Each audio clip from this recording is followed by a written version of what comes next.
അനൂസ് കിച്ചണിലേക്ക് സ്വാഗതം. ഇന്നൊരു പുഡിംഗ് റെസിപ്പിയാണ്. വീട്ടിൽ ഗസ്റ്റ് വരുമ്പോഴും അല്ലെങ്കിൽ ചെറിയ പാർട്ടികൾക്കൊക്കെ ഞാൻ എപ്പോഴും തയ്യാറാക്കുന്ന വളരെ ഈസി ആയിട്ടുള്ളൊരു ഡെസേർട്ടാണിത്. കുറച്ച് സാധനങ്ങൾ മാത്രം മതി നമുക്ക് ഈ പുഡിംഗ് ഉണ്ടാക്കാൻ. എപ്പോൾ തയ്യാറാക്കിയാലും എല്ലാവർക്കും ഒത്തിരി ഇഷ്ടമാവുന്ന ഒരു പുഡിങ്ങുമാണ്. അപ്പോൾ നമുക്കിത് എങ്ങനെയാണ് തയ്യാറാക്കുന്നതെന്ന് നോക്കാം. ഞാൻ ഈ പുഡിങ്ങിൽ ജലാറ്റിനാണ് യൂസ് ചെയ്യുന്നത്. നിങ്ങൾക്ക് ഇതിന് പകരം അഗാർ അഗാർ പൗഡറോ ചൈന ഗ്രാസോ വേണമെങ്കിലും എടുക്കാം. അപ്പോൾ ഒരു ചെറിയ ബൗളിലേക്ക് 2.5 ടീസ്പൂൺ ജലാറ്റിൻ പൗഡർ ഇട്ട് കൊടുക്കാം. അഗാർ അഗാർ ആണെങ്കിലും 2.5 ടീസ്പൂൺ തന്നെ എടുത്താൽ മതി. ചൈന ഗ്രാസ് ആണെങ്കിൽ ഏകദേശം ഒരു 6 അല്ലെങ്കിൽ 7 ഗ്രാം എടുക്കണം. ഇതിനകത്തേക്ക് കുറച്ച് തണുത്ത വെള്ളം ഒഴിക്കണം. ഏകദേശം ഒരു 3-4 ടേബിൾ സ്പൂൺ വെള്ളമാണ്. ഫ്രിഡ്ജിലിരിക്കുന്ന നല്ല തണുത്ത വെള്ളം തന്നെ യൂസ് ചെയ്യണം. എന്നാൽ മാത്രമേ ജലാറ്റിൻ നന്നായിട്ട് കുതിർന്ന് വരത്തുള്ളൂ. അപ്പോൾ ഇതൊന്ന് മിക്സ് ചെയ്ത് മാറ്റി വയ്ക്കാം. ഒരു 5 മിനിറ്റ് കഴിയുമ്പോൾ ജലാറ്റിൻ ഈ വെള്ളത്തിൽ നന്നായിട്ട് കുതിർന്ന് വരും. പിന്നെ ഈ പുഡിങ്ങിൽ നമുക്ക് ആവശ്യം വിപ്പിംഗ് ക്രീമാണ്. 1 കപ്പ് അല്ലെങ്കിൽ 250 ml വിപ്പിംഗ് ക്രീമാണ് എടുത്തിട്ടുള്ളത്. ഇതിന് പകരം നിങ്ങൾക്ക് ഫ്രഷ് ക്രീം വേണമെങ്കിൽ യൂസ് ചെയ്യാം. ഞാൻ പല റെസിപ്പീസിലും അങ്ങനെ കണ്ടിട്ടുണ്ട്. പക്ഷേ ഞാൻ അങ്ങനെ ട്രൈ ചെയ്ത് നോക്കിയപ്പോൾ എനിക്ക് ഈ വിപ്പിംഗ് ക്രീം വെച്ച് ചെയ്യുന്ന ആ ഒരു ടേസ്റ്റ് അല്ല കിട്ടിയത്. അത്ര ടേസ്റ്റി അല്ലായിരുന്നു. ആ ഒരു ടെക്സ്ചറിലും ഒക്കെ വ്യത്യാസം ഉണ്ടായിരുന്നു. അപ്പോൾ ഞാൻ പ്രിഫർ ചെയ്യുന്നത് വിപ്പിംഗ് ക്രീം തന്നെയാണ്. പെർഫെക്റ്റ് ആയിട്ട് കിട്ടണമെങ്കിൽ വിപ്പിംഗ് ക്രീം എടുക്കാൻ നോക്കുക. പിന്നെ ഒരു 3/4 കപ്പ് പാലും എടുത്തിട്ടുണ്ട്. അപ്പോൾ 1 കപ്പ് വിപ്പിംഗ് ക്രീമും 3/4 കപ്പ് പാലും. അപ്പോൾ ഈ പാല് നമുക്ക് വിപ്പിംഗ് ക്രീമിൻ്റെ കൂടെ ഒന്ന് മിക്സ് ചെയ്ത് വെക്കാം. ഞാൻ അമൂലിൻ്റെ വിപ്പിംഗ് ക്രീമാണ് എടുത്തിരിക്കുന്നത് കേട്ടോ. അപ്പോൾ ഇത് രണ്ടും കൂടി 1.25 കപ്പ് അല്ലെങ്കിൽ ഏകദേശം 450 ml ആണ്. അപ്പോൾ ഇതൊന്ന് മിക്സ് ചെയ്ത് വെക്കാം. ഇനി ഒരു പാനിലേക്ക് നമ്മളിപ്പോൾ മിക്സ് ചെയ്ത് വെച്ച ക്രീമും പാലും കൂടി ഒഴിച്ചു കൊടുക്കാം. ഏറ്റവും ലോ ഫ്ലെയിമിൽ വെച്ച് ഇത് നന്നായിട്ടൊന്ന് ചൂടായി വരണം. ഒരിക്കലും ഇത് തിളയ്ക്കാൻ പാടില്ല. തീ എപ്പോഴും ഏറ്റവും ലോയിൽ തന്നെ വെക്കണം. ഇതിനകത്തുനിന്ന് ചെറുതായിട്ട് ഇങ്ങനെ ആവി വന്നു തുടങ്ങുമ്പോൾ നിങ്ങൾക്ക് അറിയാം അത് നല്ലതായിട്ട് ചൂടായിട്ടുണ്ടാവും. ജസ്റ്റ് ഒരു 1-2 ഡ്രോപ്പ് കയ്യിലൊന്ന് ഒഴിച്ച് നോക്കിയാൽ മതി. നല്ല ചൂടാവണം, അത്രയേ ഉള്ളൂ.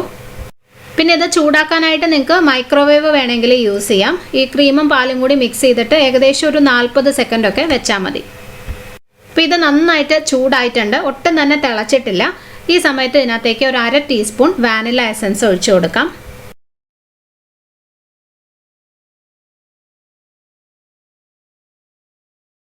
നന്നായിട്ടൊന്ന് മിക്സ് ചെയ്യുക. എന്നിട്ട് അപ്പം തന്നെ നമുക്കിത് സ്റ്റൗ ഒന്ന് മാറ്റി വെക്കാം.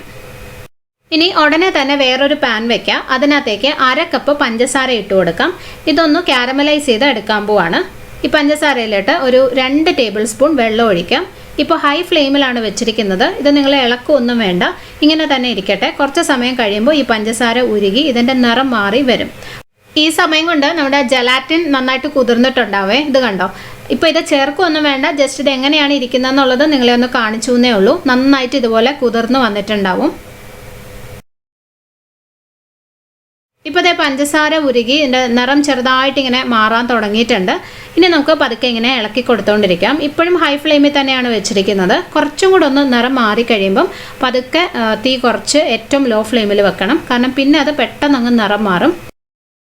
ഈ ഒരു നിറം ആകുമ്പോൾ ഏറ്റവും ലോ ഫ്ലെയിമിൽ വെക്കണം. കാരണം തീ കൂട്ടി വെച്ച് കഴിഞ്ഞാൽ ചിലപ്പോൾ പെട്ടെന്ന് അത് നിറം മാറി അങ്ങ് കരിഞ്ഞ പോലെയൊക്കെ ആവാനുള്ള ചാൻസ് ഉണ്ട്. നമുക്കിങ്ങനെ ഇളക്കി കൊടുത്തുകൊണ്ടിരിക്കാം. നല്ലൊരു ഗോൾഡൻ കളറാണ് വേണ്ടത്. ഒരുപാട് ബ്രൗൺ ആയി പോകരുത്. അപ്പോൾ സിറപ്പിനൊരു കയ്പ്പ് വരും. അപ്പോൾ പുഡിങ്ങിനും അതുപോലെ കയ്പ്പുണ്ടാവും. നല്ലൊരു ഗോൾഡൻ ബ്രൗൺ നിറം ആവുന്നത് വരെ ഇളക്കി കൊടുക്കാം.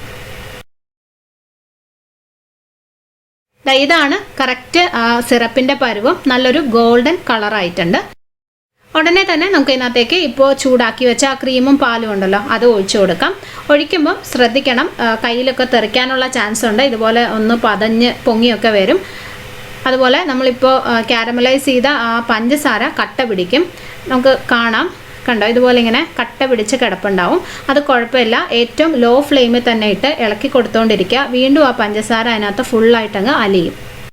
പിന്നെ ഇതൊന്നും ഒത്തിരി സമയം എടുക്കുന്ന കാര്യങ്ങളല്ല കേട്ടോ. എല്ലാം കൂടി ഒരു 10 മിനിറ്റേ എടുക്കുള്ളൂ ഈ പുഡിങ്ങിൻ്റെ മിക്സ് റെഡിയാക്കാൻ. ഇപ്പോൾ പഞ്ചസാര ഫുള്ള് അതിനകത്തോട്ട് അലിഞ്ഞിട്ടുണ്ട്. അതിൻ്റെ നിറം കണ്ടോ, നല്ലൊരു കാരമലിൻ്റെ കളർ വന്നിട്ടില്ലേ. പഞ്ചസാര അലിഞ്ഞു കഴിയുമ്പോഴാണ് ആ നിറം വരുന്നത്. ഇനി ഇതിനകത്തേക്ക് നമ്മൾ കുതിർത്ത് വെച്ച ജലാറ്റിൻ ഇട്ട് കൊടുക്കാം. ഈ ജലാറ്റിൻ ഇതിനകത്ത് അലിയണം. ചൂടായതുകൊണ്ട് പെട്ടെന്ന് അലിഞ്ഞു കിട്ടും. ഇപ്പോൾ ജലാറ്റിനും ഇതിനകത്ത് അലിഞ്ഞിട്ടുണ്ട്. അവസാനമായിട്ട് ഇതിനകത്തേക്ക് ഒരു 1/4 ടീസ്പൂൺ ഉപ്പും കൂടി ഇട്ട് കൊടുക്കാം. ഉപ്പ് ചേർക്കുന്നത് ഒഴിവാക്കരുത്.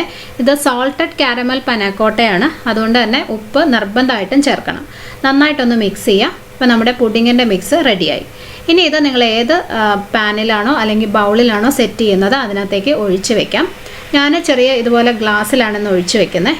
ഇതിലും ചെറിയ ഗ്ലാസ് എടുക്കുകയാണെങ്കിൽ ഏകദേശം ഒരു 8 പേർക്ക് കഴിക്കാനുള്ള അത്ര പുഡിങ് ഉണ്ടാവും. അപ്പോൾ ഇതിപ്പോൾ കുറച്ച് വലിയ ഗ്ലാസ്സാണ്, അതുകൊണ്ട് ഞാൻ 4ആയിട്ട് ഡിവൈഡ് ചെയ്ത് വെക്കുവാണ്.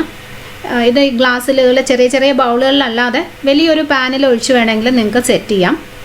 അങ്ങനെ വലിയ പാനിൽ ഒഴിച്ച് സെറ്റ് ചെയ്യുവാണെങ്കിൽ സെർവ് ചെയ്യുന്ന സമയത്ത് ചെറിയ പീസുകളായിട്ട് കട്ട് ചെയ്ത് എടുത്താൽ മതി. അപ്പോൾ ഇതിൻ്റെ ചൂട് മാറിക്കഴിയുമ്പോൾ ഫ്രിഡ്ജിൽ വെച്ച് സെറ്റ് ചെയ്തെടുക്കണം. അഗാർ അഗാറും ചൈന ഗ്രാസും ചേർത്ത പുഡിങ് ഒരു 4 മണിക്കൂറിലൊക്കെ സെറ്റായി കിട്ടും. ജലാറ്റിൻ ചേർത്ത പുഡിങ് കുറച്ചും കൂടി സമയമെടുക്കും സെറ്റാവാൻ. അപ്പോൾ ഇത് നന്നായിട്ട് കവർ ചെയ്ത് ഫ്രിഡ്ജിൽ വെക്കണം, ഫ്രീസറിലല്ല. അപ്പോൾ ദേ കാരമൽ പുഡിങ് ഇവിടെ റെഡി ആയിട്ടുണ്ട്. നന്നായിട്ട് സെറ്റായി വന്നിട്ടുണ്ട്. എനിക്ക് ഏകദേശം ഒരു 6 മണിക്കൂർ എടുത്തു. ജലാറ്റിൻ ചേർത്ത പുഡിങ് ആയിരുന്നല്ലോ, അപ്പോൾ കുറച്ച് സമയം കൂടുതലെടുക്കും. ഇതുപോലെ നല്ല പെർഫെക്റ്റ് ആയിട്ട് വന്നിട്ടുണ്ട്. ഇതിങ്ങനെ പ്ലെയിൻ ആയിട്ട് കഴിക്കാനാണ് കേട്ടോ ഏറ്റവും ടേസ്റ്റ്. ഇതിനകത്ത് നിങ്ങൾ എക്സ്ട്രാ ഒന്നും തന്നെ ചേർക്കേണ്ട ആവശ്യമില്ല. വെറുതെ ഇങ്ങനെ കഴിക്കാനാണ് സൂപ്പർ ടേസ്റ്റ്. ട്രൈ ചെയ്ത് നോക്കൂ, ഉറപ്പായിട്ട് ഇഷ്ടമാവും. ഞാൻ പറഞ്ഞ പോലെ പാർട്ടികൾക്കോ ഗസ്റ്റ് വരുമ്പോഴോ ഒക്കെ നിങ്ങൾക്ക് വളരെ ഈസി ആയിട്ട് പെട്ടെന്ന് ഉണ്ടാക്കാൻ പറ്റുന്ന ഒരു പുഡിങ്ങാണ്. അപ്പോൾ ട്രൈ ചെയ്തിട്ട് തീർച്ചയായിട്ടും അഭിപ്രായം അറിയിക്കണം. ഇഷ്ടമാവുകയാണെങ്കിൽ റെസിപ്പി നിങ്ങളുടെ ഫ്രണ്ട്സുമായിട്ടും ഫാമിലിയായിട്ടൊക്കെ ഷെയർ ചെയ്യണേ. പിന്നെ നിങ്ങൾ ചാനൽ ഇതുവരെ സബ്സ്ക്രൈബ് ചെയ്തിട്ടില്ലെങ്കിൽ ചെയ്യാനും മറക്കല്ലേ. ഇനി നമുക്ക് അടുത്തൊരു നല്ല റെസിപ്പിയായിട്ട് ഉടനെ തന്നെ വീണ്ടും കാണാം. Bye. Thank you for watching.